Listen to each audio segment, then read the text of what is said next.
My name is Asaf Borgor, aka Borgore. I'm from Tel Aviv, Israel, and we're in Redbull Studios in LA right now.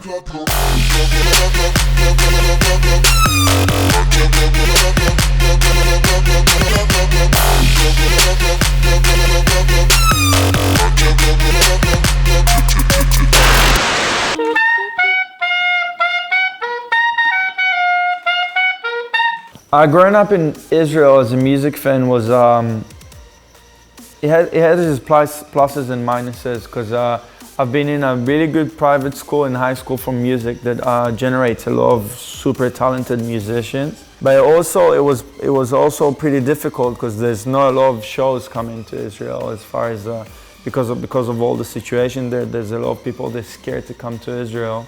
Before there was the internet, the only one that could teach me about music was the record store. When I was younger, the salesman gave me a Prodigy CD, and I was like, damn, this shit is good, dude, I need more of this. Still, while having the internet, things were still kind of difficult. Really good thing about Israel is that we have a couple of really strong promoters that are really into what's up next. So they started bringing dubstep to Israel, and this is how I got into dubstep.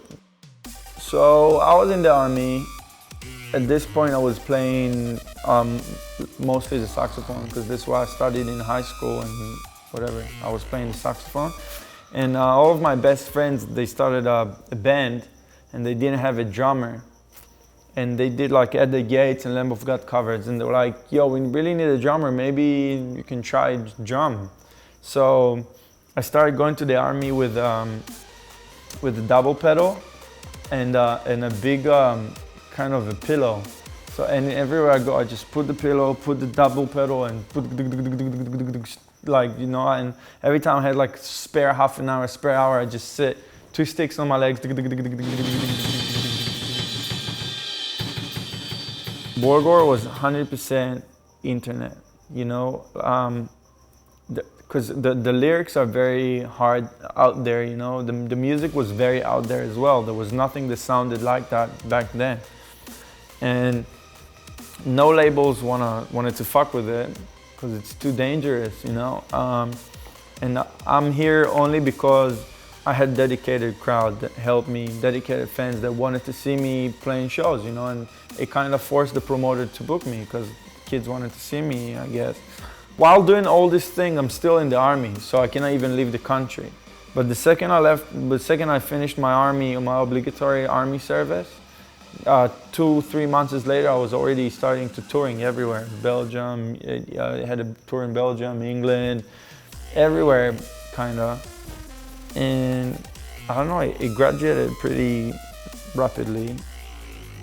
And like 2010, I think, or I think 10 was my first tour in America.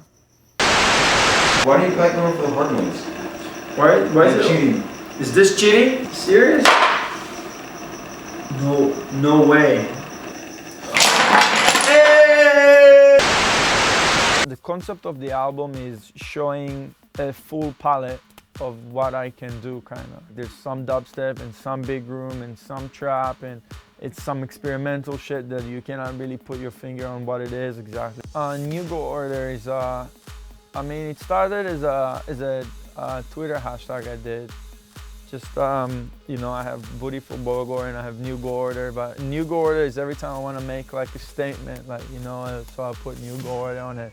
A lot of my songs are based on a tweet. So I tweeted "Bitches Love Cake," got a lot of retweets. I was like, damn. And one day I was like, if you're ratchet and you know it, clap your ass. And got tons of retweets. I was like, fuck it, I'll just write a song about it. Syrup is just, there's a song that I really like in Hebrew. I sing this song every time I go in Israel. I just yell this song everywhere. And moving to LA, I think that it pictures a lot of scenarios, like people are fake, bitches love fame, you know. You always have your true friends, but you always have the people that are around you. In my case, because I can help them with music or get them whatever and get them into whatever. A lot of times there's interest in relationship.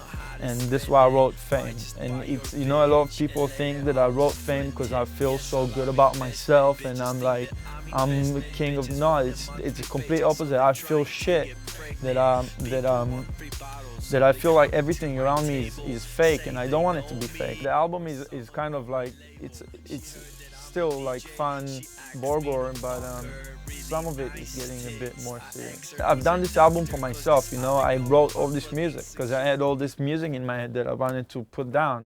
This won't be my last year, see this is a promise. 5 years in, I'm still here, I'm gonna win, I got this. Even if I die tomorrow, I still promise you, maybe 20 years, your daughter will be playing with my hologram. I wrote the top line before I even started making the song. So I had the lyrics and the melody before I even sat down and started doing anything, really. It's easier to write the songs when you kind of have the song in your head. I was about to take a shower, I was like, this won't be my last year, see this is a promise, like, because I don't know, I love my songs, I write them based on my life. The problem is the uncertainty of this job, you know. You wake up every day thinking, how can I keep on staying relevant, what am I doing, like, it's difficult. It's not a simple life. It's a very stressful life. You don't sleep good at night. And if you sleep good at night, you have a problem. You're gonna probably fail, you know? The last year was me grabbing myself and telling myself, you gotta relax. This won't be my last year, you know? This is not, you have nothing to worry about. Just sit down, write music, finish an album. It's not your time yet, you know? You're still there.